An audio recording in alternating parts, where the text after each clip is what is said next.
for the Nevermore narrative with your host, Count David von Ravenstein.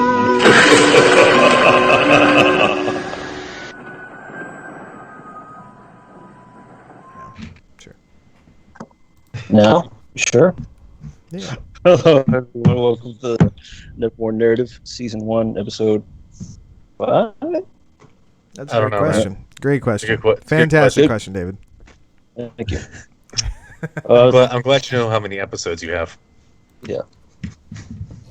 I do not know. I don't know. Anyways, so tonight's episode is about Edgar Cayce, who is considered to be a modern-day prophet. Mm-hmm. He was like a clairvoyant. He had this ability that, well, we'll explain a bit more in a bit. So Edgar Cayce was probably the biggest psychic the most well documented and successful psychic of the 20th century. Yeah. So he had over 14,306 psychic readings, allegedly in his state, and according to Kevin J. Tedeschi, he's the leader. He's the CEO for Edgar Cayce's ARE, the Association for Research and Enlightenment. Enlightenment. Yeah. He was saying that about 90% of those readings are accurate. I was reading somewhere 85% of it. But that's still, it's still up there. Well, I mean, that's just what he mentioned. He mentioned that in a video that he was on.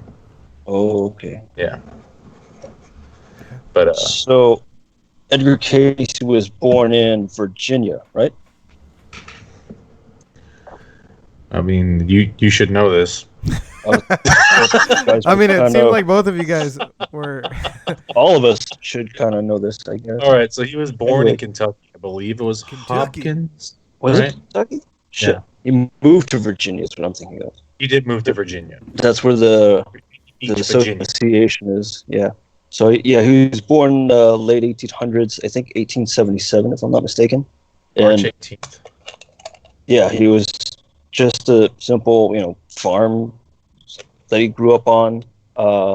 He had struggled with school. I remember his. There was a story about like how he was able to do one of the craziest things. Like, damn, he got started with reading. He would like spend time out in the woods just by himself.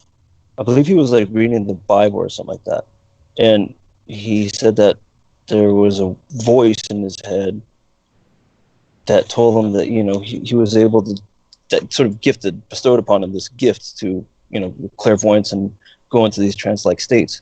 And she said anytime you ever needed information, you have to do is just close your eyes and you'll find the answer. He didn't really know what he meant by that, and he was falling behind in school. So one day his dad was really upset, beat him up a little bit, and he's like, if you don't pass this test or whatever, this is it. I'm probably going to send you off or something like that. So while he's studying at home on the table, Edgar was like about 12 years old at the time, ends up falling asleep on the book and has his head placed on the book. And when he wakes up, he has every bit of information that is in the book.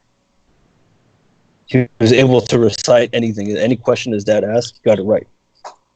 Which, this was the start of this sort of ability that he was able to get.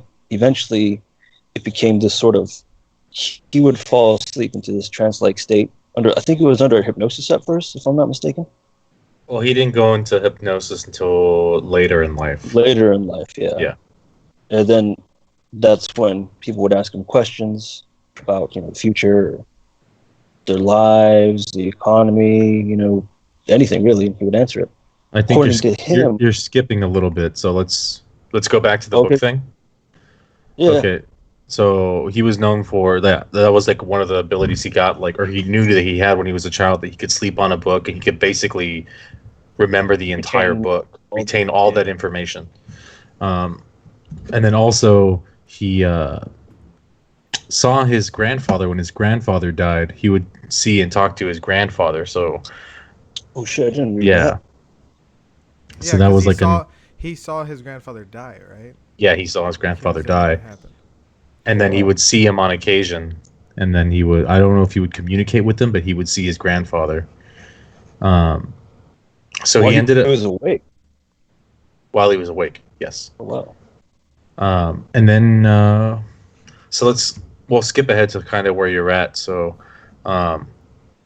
he took a photography job. So he was like working in a darkroom because he developed what was it, laryngitis, I think.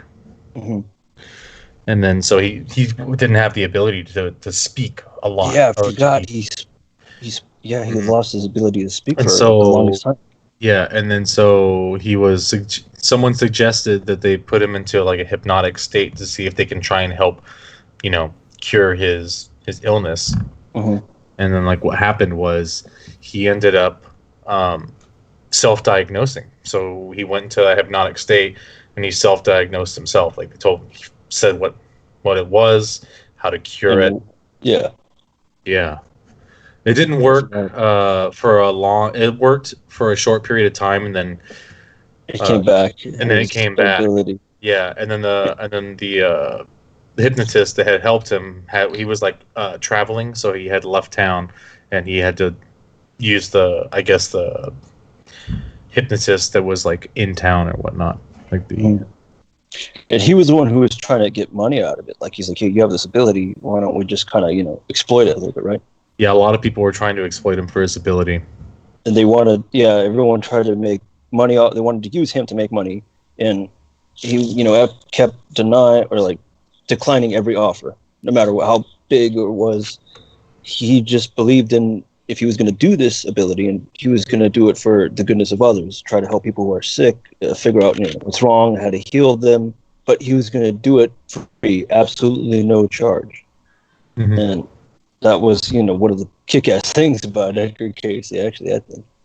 And then, what's up? No, yeah, I was just agreeing with you.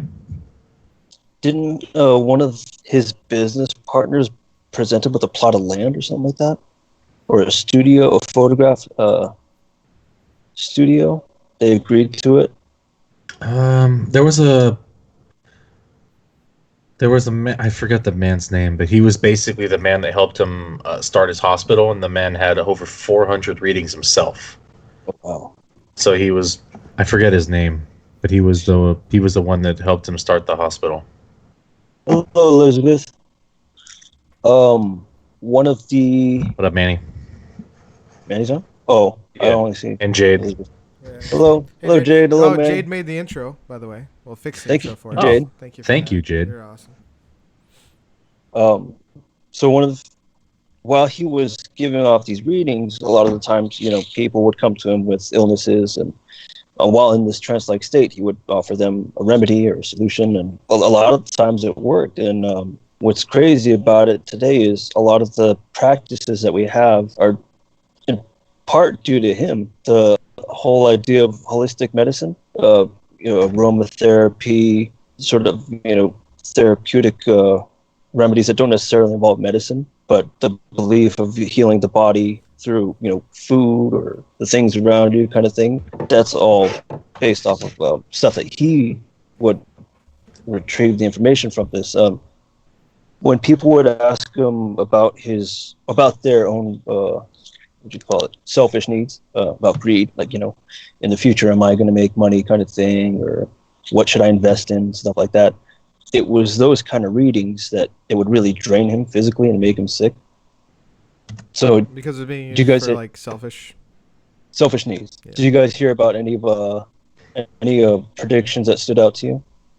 Yeah, well, there's a few. So there was one that was supposed to be the first known case of using a pin, but they used a nail and they put it into his leg. They said the man was never going to walk again.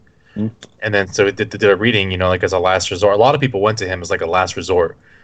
Yeah, and then Edgar Cayce, mind you, was only 8th grade. Like his knowledge only went up to the 8th grade, and that was it.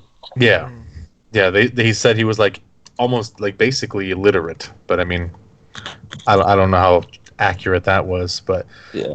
So Edgar Cayce did the reading, and then he said that they need to put a a nail into the bend, and then after that, it worked. The guy could walk.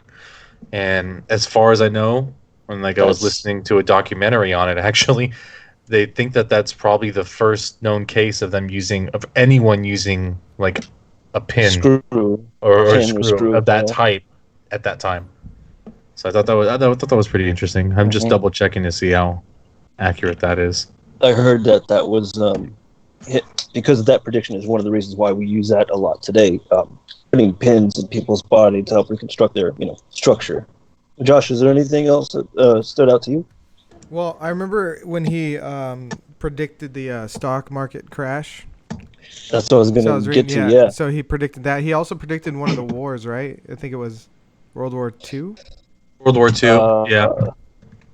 And then, but I mean, I know there was a lot of stuff that he was saying. Also, I mean, like he spoke on Atlantis, and when he spoke on Atlantis, it's not something that came true, but it was one of his readings, right? Oh, yeah, it came true. He had a reading on it, several, and then he said that Atlantis was supposed to resurface in 1968. Yeah, but that Atlantis didn't resurface. What resurfaced was the Bikini Islands, I think they were called. They had a very funny name. Yeah,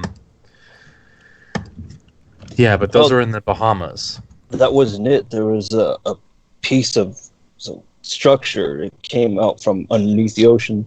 From like around the area where Atlantis would be or should be, and it surfaced in 1968, and they believe that was it.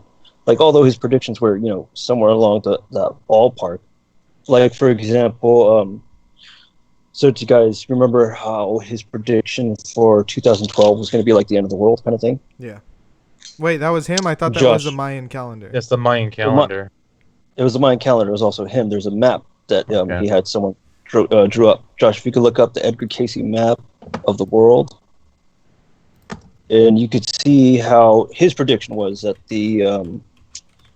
so even the Mayans knew about it, that December 21st, 2012, the Earth was, because the Earth spins on its axis, during that time, and it only happens, I think, once every 26,000 years, the Earth completed one wobble. And when it does that, Edgar Cayce had predicted that there was something going to be wrong with the polar... the polar shift. We did have a polar shift. Yeah. Though. Yeah, we did. And then he thought... I thought he said it was going to rotate. Like the axis was going to rotate more. Don't remember that. But the map of the world that he thought was going to happen, because of that polar shift, he thought that, a lot more volcanic eruptions were going to occur. Essentially, the world was going to flood over. And, yeah. Yeah, and then Japan was supposed to sink into the ocean, and then the East Coast was supposed to be pretty much underwater. What this map is. Yeah. Josh, if you could pull that map up for everyone else. Is this one you like? Yes, sir. Right, yes, sir. Get that pulled up. Someone drew up a map of the world of what it was supposed to be, according to Edgar Cayce, during 2012, which kind of makes me wonder, like, maybe although his prediction wasn't necessarily like the very end was going to be at 2012, but maybe like the starting of the end. Because when you think about it now, a lot of the shit we're dealing with, climate change and everything, there's a lot more volcanic eruptions, but, disturbances, I guess. And there's that fear of, we're losing Venice a lot more, like the oceans are rising and stuff, so. Yeah. Yeah. He also predicted that the Great Lakes were going to, go through all the states and come down into the ocean. Yeah, were they going to combine into one or something like that, right? No, he said that they were just, the Great Lakes were going to, after the shift, the Great Lakes were just going to drain all the way down to the ocean. Yeah, the Mississippi was going to widen by double its size or something like that. Yeah, something crazy. This anticipation is killing me for people to see what this map looks like. I don't know where the fuck it's going.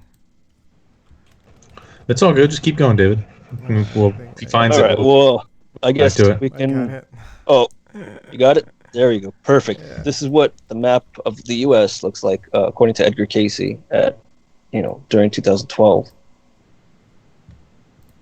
And it kind of makes you wonder, like, see, how the middle of the country is. Mhm. Yeah. Actually almost intact and stuff like that. A lot of they're saying like a lot of the billionaire bunkers and stuff like that. Why they are being built like in the center of the country. A lot of people were actually worried. If it wasn't the polar shifts, a lot of people thought maybe it was going to be a comet that was going to come and collide with Earth. Well, I mean, that's still possible. Comets hit the planet all the time. Yeah. Well, that's the thing. Well, thanks in part to Ronald Reagan's Star Wars initiative, I think we'll be all right. Yeah. So where Edgar Cayce, if you guys are wondering where he got this information from, it's known as the Akashic records, based off the Hindu belief of that the universe and every being, every person, we're all connected through this sort of informational field, kind of like a library or sort of an internet that we can't quite see. Every instance, every past, present, every thought, every emotion, every action that everybody has ever done, that ever existed, exists in this sort of field, that you can't quite see unless you see it with your third eye or something like that. So this came up with the Theological Society in the late 1800s. That was, I think it was originally brought up by this woman named Madame Helena Blavatsky. She was also a mystic, sort of. But what was strange about it was she had wrote a piece. Crap, I forgot the name of the book. But the book itself was kind of like anti-Semitic. And when Germany took hold of it, man, they fucking like ran with it. They're like, "Yep, this is it." It was pretty fucked up. But according to her, the Akashic records are a real thing. According to Edgar Cayce, they're a real thing. Even to this other woman who, back in 1922, in the Bavaria, a woman, I forgot her name. Her name was Baba Wagner. That's like the nickname that they gave her. When she was a child, she was out, playing in the field with her cousins, got caught up in a freak storm that this sort of like tornado like lifted and carried her for, I don't know how far up. But when she came to, her eyes had crusted over with, so much dirt and debris that it was painful for her to open her eyes. And because of that, she ended up losing her sight. She lost her vision. But after that is when she was able to have this sort of, knowledge or ability to access the Akashic records. And she herself was able to make a lot of predictions. So I think she passed away in the 80s. Her prediction rate was like about 80%, they said. Damn. And she was known as the, prophet of the Balkans. So, which is strange because now I think I was watching the other week rather, Ancient Aliens, which is a show that I watch religiously. How they're talking about they had finally made scientific proof of the Akashic field, that there's something out there that they just don't quite understand. I think it was like an energy level or something that was just surrounding the Earth. That's interesting. Yeah. So there's, I don't know, there haven't been really many new prophets lately, is there? No. I think it's just the time that we're in now. People are skeptical about anything, so. Yeah, that's true. I think that the most recent one, and I was listening to a documentary about Edgar Cayce, they brought up this guy, I'm pretty sure is Robert Zoller, and he used the stars to make predictions. And his predictions were like accurate. How did he use the stars? Like, what was he used like numbers and alignments, but he predicted like things like how George Bush Jr. would be president. Oh shit! How 9/11 was going to happen. Yeah, Baba Vanga actually predicted that too. Yeah, so I thought that was interesting that it was pretty accurate in that he was basically using the universe for that. So that's cool. You know, It's interesting. Josh, what about you? You find anything else? No, I was just wondering how they predicted 9/11. What did they say? he Said it was said going to be an inside job. no. No, he was just saying that there was that. What was it? The year 2001 was going to be like a devastating, like attack. Oh, that's crazy. Yeah, Yeah. Baba Vanga actually predicted. She said that in New York, the tall mans or something like that, the tall twins, would be hit by a metal bird. Is what she said. Gotcha. Yeah, which is accurate. Nostradamus also predicted shit like that too. I think he used the Akashic records as well. He used and supposedly magic. Yeah, that's Yeah. So like any reiteration or dramatization you ever see of Nosferatu. He's looking into some weird like cloud or like a bowl, and he's just like, So- This may be Like these getting real quatrains. far off, but what do you think of people back in the day who they used to say used magic, or just people who had access to like way more advanced technology?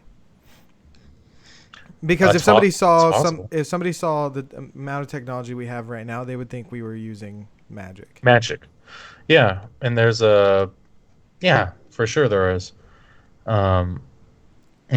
Fuck. I'm trying to think of a good way to say this. I don't remember the story word for word, but I was listening to Neil deGrasse Tyson. He was talking about how he's like, if you know how like Christopher Columbus was kind of an asshole, right? oh fuck yeah, And so he's a piece of shit. he's a piece of shit. Here's a little more insight onto what made him a piece of shit. So when he came over, he knew that, he found out that they didn't have enough supplies to last them through the winter. So he went to like a neighboring a tribe to get supplies for them. But that tribe specifically only cultivate enough supplies and food to last them the winter. They don't make surplus or anything. Yeah. And so Christopher Columbus, using his knowledge of like the stars and the alignments, knew that there was an eclipse coming, like I think it was a solar eclipse. And so he basically told them in like a week's time, if they don't help me, his God is going to make, the sun change and like go away. Shut the So this fuck piece up. of shit, so this piece of shit used his knowledge of, the way the mechanics work, like in the universe, to get, to benefit from it. What the fuck? I didn't know that. Never knew that, dude. It's fucked up. That's so fucked up. Speaking of He's people an who have better technology, a lot of Jits said Elon Musk is an alien. He's either an alien or he's just, I don't know. He's a high rank. He's a high rank character in the simulation. Yeah. So, it's funny that you guys say that and like bringing up the moon and shit, because I actually just learned this other thing on Ancient Aliens was the theory that the moon is actually not. Where did Josh go? I'm right here. I don't know. He's Oh. fine. I'm right here. Keep talking. That the moon is actually like a space station. Like it's not even a real celestial body. Do you ever hear of the hollow moon theory? No, I guess. I've heard of the hollow Earth theory, but not the hollow. Yeah, not or hollow like the Well, moon I mean, is like the who's- moon is a bell. Whose space station would it be? Because it wouldn't be ours, because we don't have the technology to do that. That's a good point. I wouldn't. I don't know, man. Is Jesus a space station? Well, I mean, There's- the moon's been there forever, and you think that we've had that technology? We barely fucking had It hasn't been there HD forever. TV for 30 years. You're Yeah, saying we're that? getting help. Are you saying that the moon has not always been there?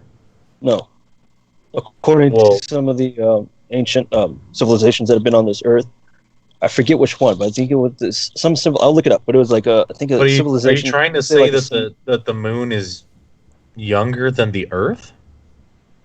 I don't know, but the moon hasn't always been in our orbit. This hasn't latched on to Earth because this tribe of people, this culture, I forget who it was. I want to say like Samoans or somewhere in the Pacific Island belief. They say in their recounting of how their people came to be. They say that they remember a time when the moon wasn't there. They remember when the moon showed up. I'm like, the fuck does that mean? Like, so it's strange that the culture would believe that the moon was never, had just shown up in some recent years, I guess, when you consider the timeline of the universe. Mm-hmm. But then during the 1972 moon landing, when the returning ships, the astronauts, were coming back, their thruster rocket that propelled them from off the moon coming back to Earth, when it detached, it fell back onto the moon. And when it landed, I guess the moon rang, or vibrated rather, like a bell. Like a bell, yeah. And it vibrated for an hour. And everyone thought that's strange. Like, why would a fucking planet vibrate? The reason why we know it vibrated because they put a, God damn it, help me out, guys. The seismograph. Yeah, seismograph. On the first moon landing trip back in 1969. Well, I mean, just because it's vibrating, couldn't that also be like an earthquake? If they put a seismograph there? There's no earthquake. If the moon's a solid piece of rock, there's no wind, there's no water. There's no way for it to have any tectonic plates. Shifting plates, yeah. Well, the moon gets hit by asteroids and shit all the time. It doesn't have a gravitational field like have you noticed? Or I guess it would have a field, right? Every single hole on the moon is like almost perfect. Right? It's perfect. Yeah. It's like circular. Every fucking impact, every crater is just so perfectly round. Doesn't that strike you as odd? If there's nothing there to prevent it from being I didn't think it was perfectly round. So I'm looking here. It says I'm looking at theories, David, and like the moon is a spaceship, a secret moon base. I've seen that on Invader Zim. I said Invader Z. It's never struck you as odd that we've never seen the backside of the moon. Like the moon itself does not orbit, doesn't turn. It just doesn't follows rotate. us. Yeah, it doesn't. Well, they've taken photos from the backside though. Mm-hmm. Oh, really? Yeah. They sent a satellite around because it's so cold on the other side. We can't be there. But they sent a satellite to snap backside photos of the moon. Yeah, just imagine how fucking cold it would be on the. It's probably thousands, if not millions, degrees below zero. Well, the sun still hits the back of it, and that's when they took the photos. Yeah, it's called the far. Isn't it strange? It's called the far side of the moon. Yeah, the dark side of the moon. The far side of the moon is definitely completely different than what we're used to. Like we're used to all these like dark craters, like the face on the moon. And we're used to like. We're used to those big. If you can see that, there you go, those dark spots.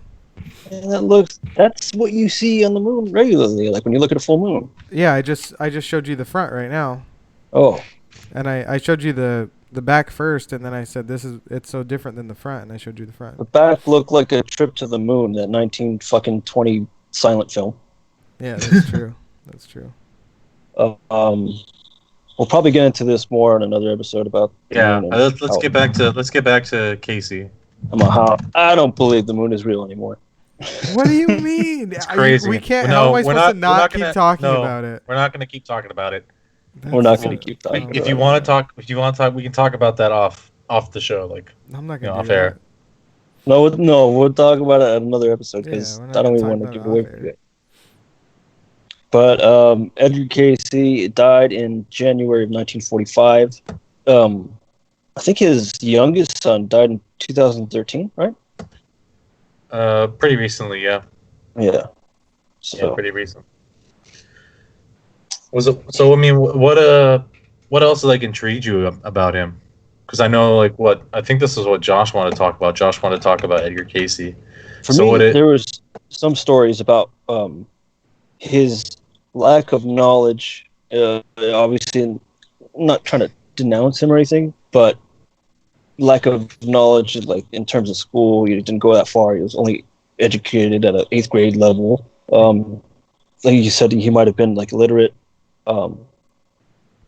He doesn't know that much, and for him to make these accurate predictions, especially as far as the medical field is concerned, it's really hard to dismiss any of that. If it works, how does this guy know?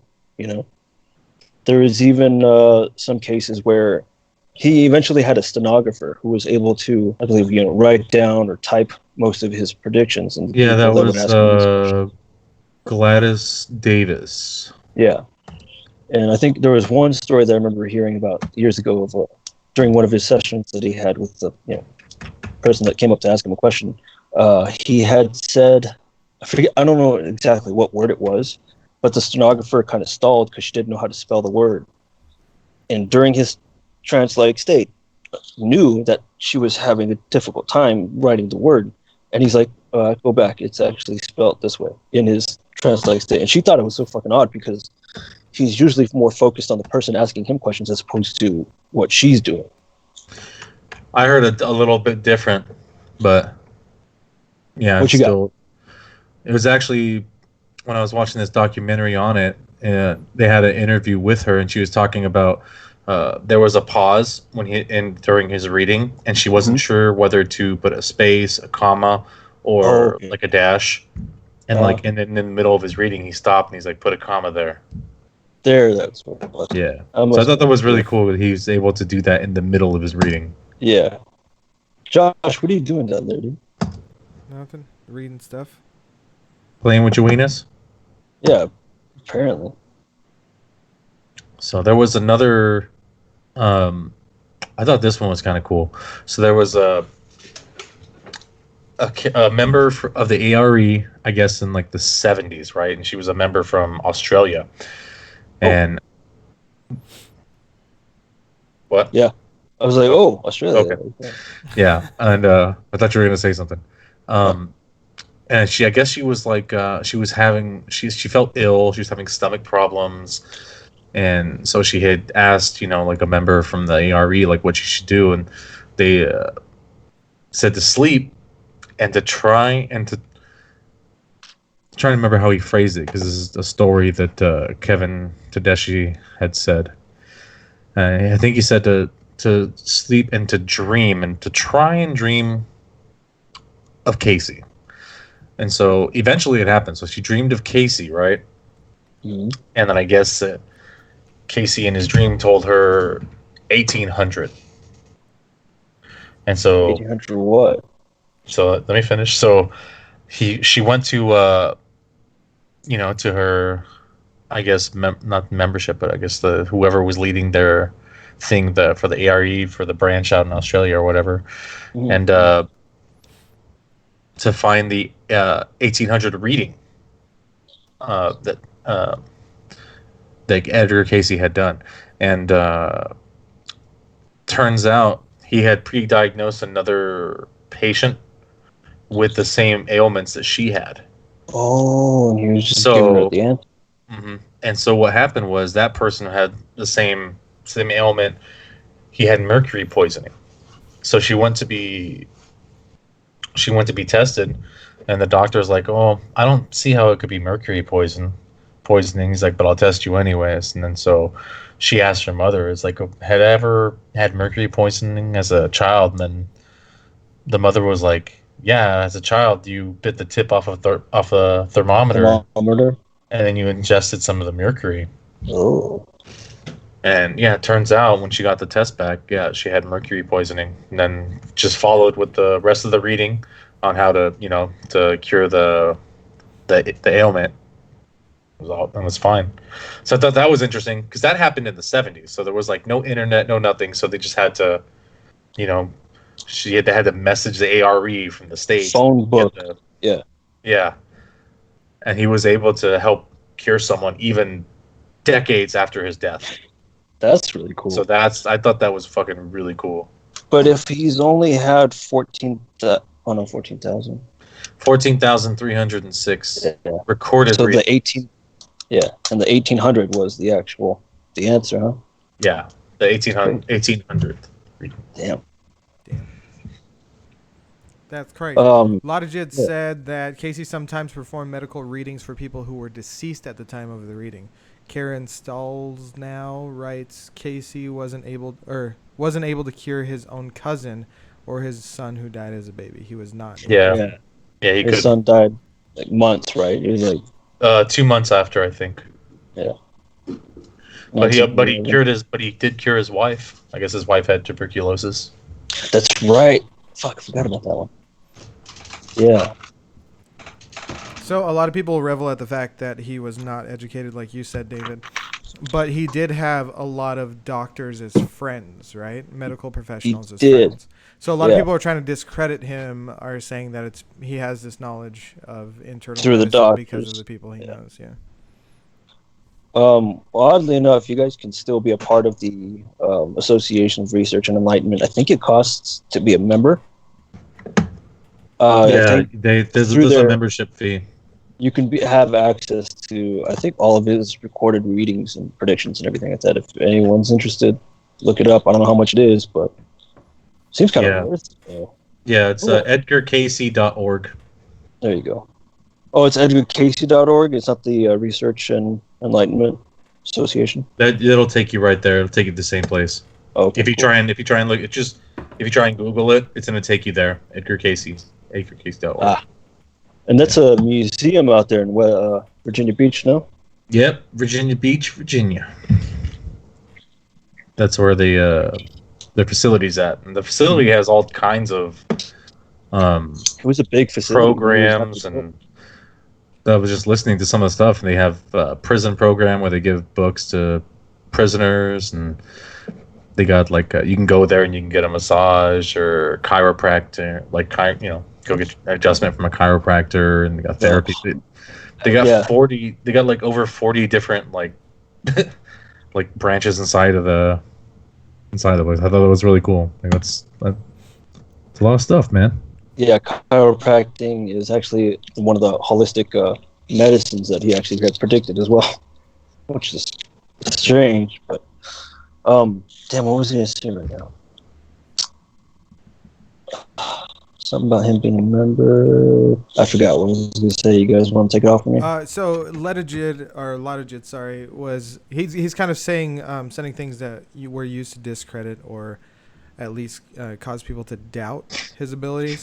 One was that he was sent letters for people who obviously wanted readings, and it contained specific information about the illnesses that they were suffering from. And the claims are that he used those letters to say, this is essentially what you're suffering from. So called it divine revelation, but in reality, he knew what the letters said. So he was pretty confident in the fact that he was able to diagnose it. What do you think? Yeah, but I mean, at one point in time, he was getting thousands upon thousands of letters. Yeah, there's no way he could do all that research in that small amount of time. Because he was only able to do 2 readings a day, for the first 40 years, right? And then towards the end of his career, I think in 1940 or 1941, he started doing more. He started doing 7 to 8 readings a day. That's a lot of. I don't think it would be impossible though, because you don't have to read all the letters. You just have to read the letters of the people that you are going to be having appointments with, right? You don't have to memorize everything about everybody. You just got to say, "Hey, this is my appointment for today. I'm gonna go sleep on it." I guess, but if you're gonna be putting on, a show, it's not like being a doctor walking into an office holding a clipboard with the information in front of you. Yeah. I'm not saying it's impossible, but I mean. It's likely, I guess. So let's talk about clairvoyance for a minute. Where do you guys stand with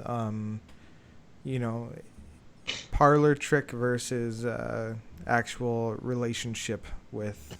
I mean, because you really think that there's that many clairvoyant people? There has to be people who are not really. Even if you do believe, you can't believe that everybody has that ability, right?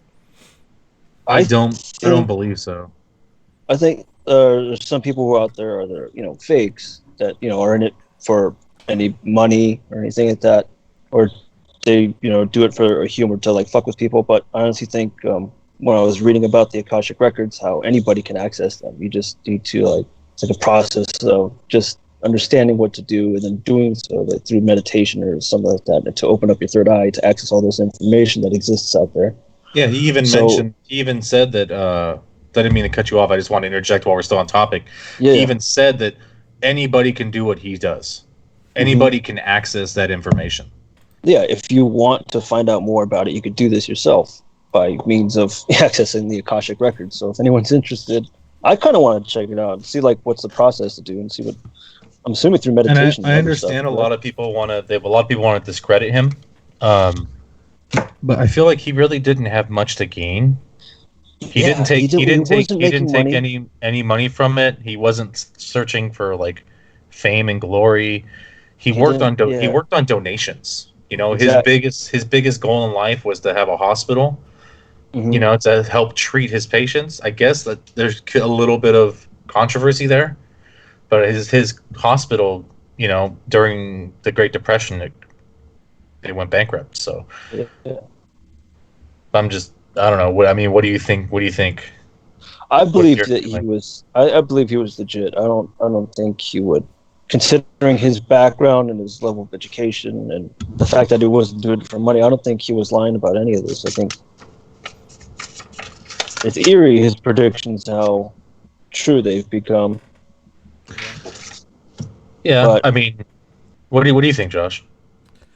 It's kind of hard for me to say. I'm not going to say I completely discredit it, but if you still skeptical? I'm skeptical. That's how I am. I mean, it's the same thing. Like, we could call the head writers of The Simpsons prophets and say it's eerie how, you know, well, it comes, but if you throw a lot of shit at the wall, things are going to stick, especially if there's somebody else trying to make it connect.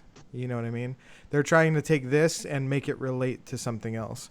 So I don't know. It's hard for me to believe because, I mean, I do realize the fact that people could be good at it.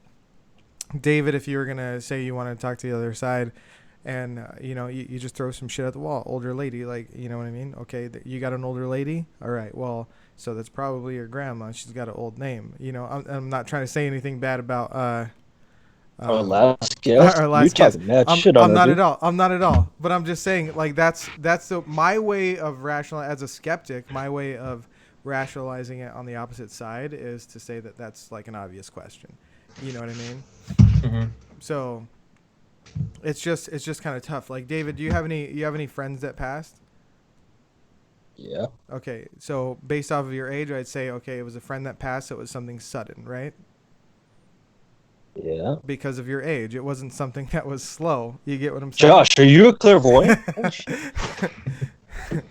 No, but there are tricks and, you know, ways to work around that. So yeah, I get the skepticism. I mean, I'm very skeptic about psychics too. But I like this. This information here about Edgar Cayce, and I mean, I'm not 100% convinced that he was real, but I'm damn pretty close, man. Yeah, like he's made a lot of predictions, and it kind of creeps me out to think that there are people to access, you know, or astral project and access this other side, I guess, and that's probably one of my biggest drives for being skeptical. Do you have because it's creepy. An issue with astral projection? It creeps you out. Astral projection creeps you out. Yeah, absolutely. I was gonna say, Josh, like the reason why I believe in him so much too, because like it's not like he was awake when he was giving off these random ass predictions. He wasn't throwing shit at the wall. He was asleep in a trance-like state. Yeah. And they would ask him questions, and he would answer them. So what's you said he had hypnotism as a, like, prior to him doing this, he was hypnotized? Because Do you feel like it could have been some sort of an experiment on him? I mean, with hypnotism, they could have convinced him that he had this ability. Well, that's very true, but I mean, I don't. When he was hypnotized, he wasn't the only person in the room. There were others there. Gotcha. I mean, well, if that was it's convincing because look at his track record, considering.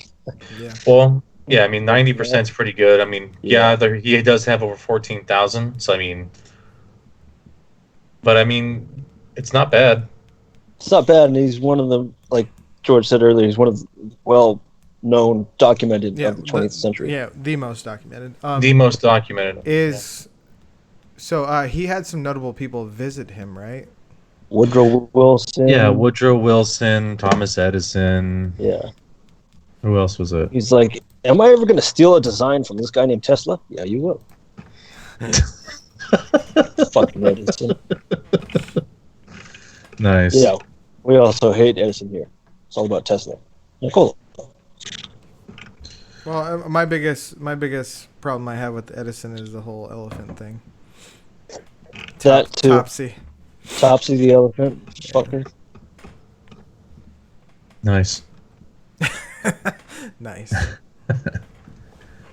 Well, I mean, I get some of these controversies and some of these. Yeah, I mean, he's not like I said. Not all psychics are they're gonna nail it 100%. You know, so that's they're not also accessing, what I wanted to talk about. Yeah, they're not accessing information like we would on Google. You know, like they're using the Akashic records to access us. So, on one of these show episodes on ancient aliens, they were discussing obviously throughout the Akashic records, but they brought up this back in 1923.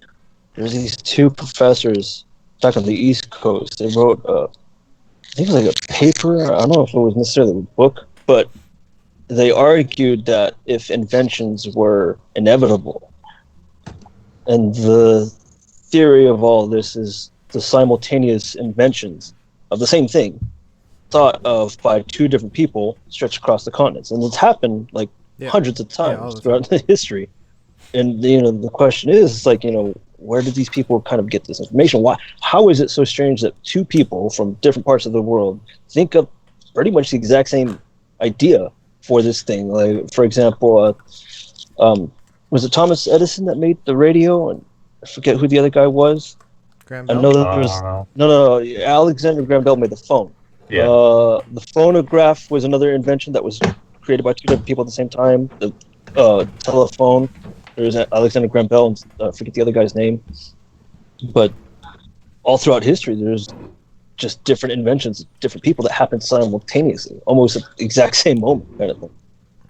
And it kind of, raises up that question, like maybe the Akashic records necessarily are real, and these people are trying to tap into that higher self. Like sometimes information won't necessarily present itself to you, or maybe not make sense to you until you've had this sort of level of experience or knowledge of your higher self, and you'd be like, oh, okay, that's it. That's what are you highlighting there, Josh?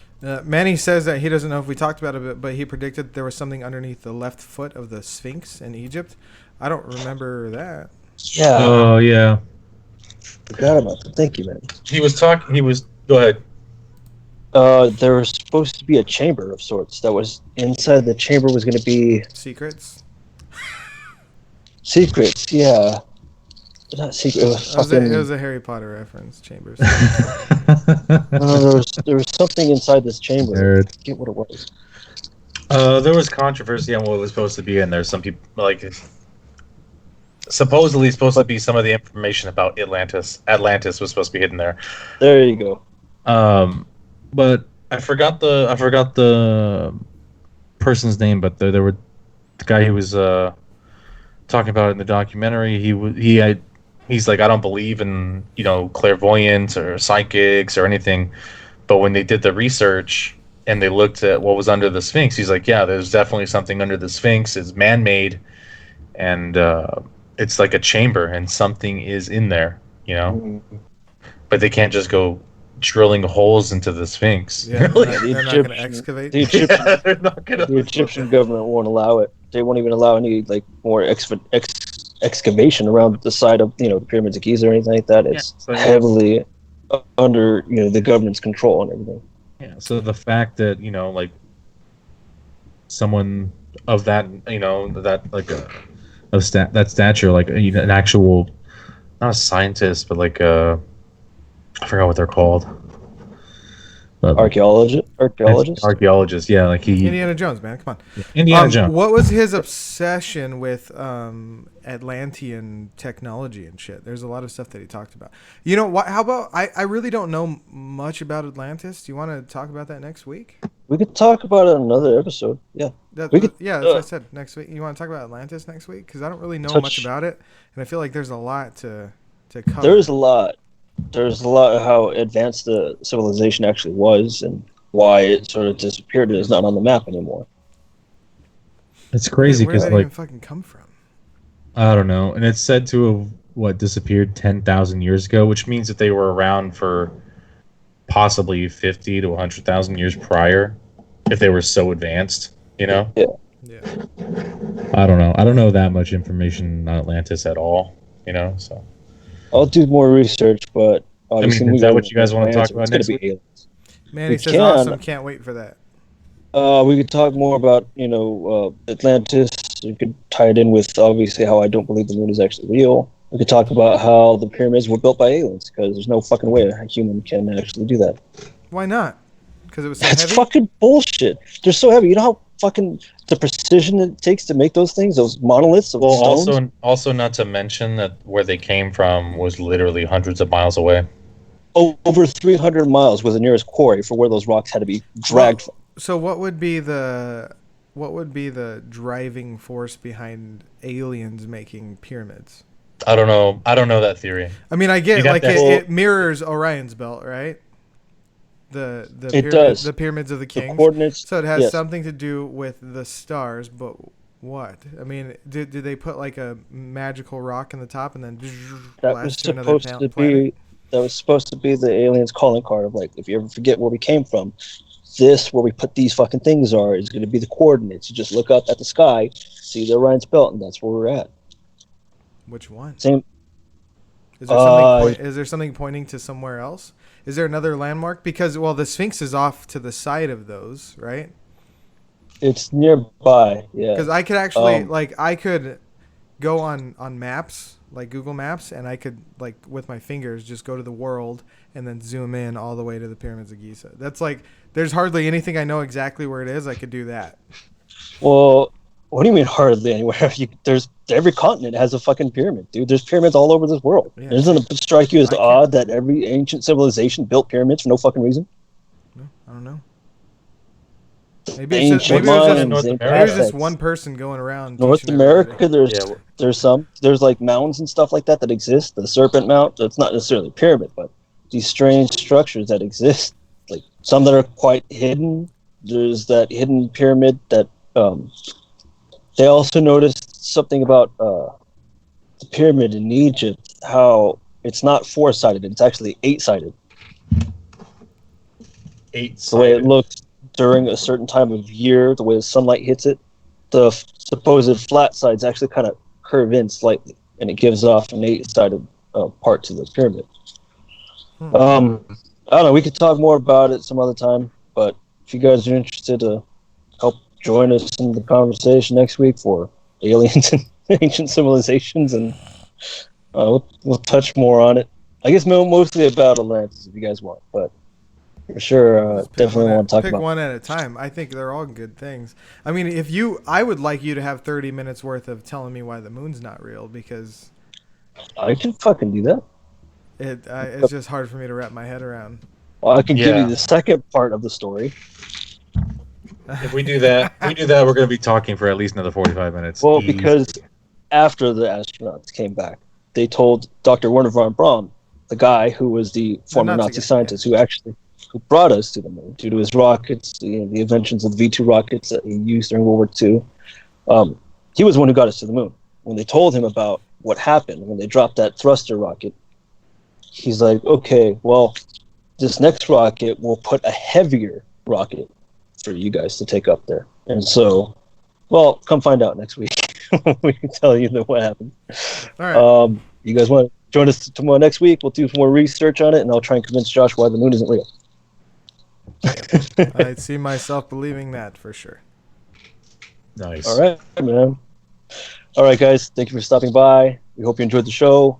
See you next Tuesday. Have a good night. Night. You guys ready? Yeah, One, hold on. 2, 3.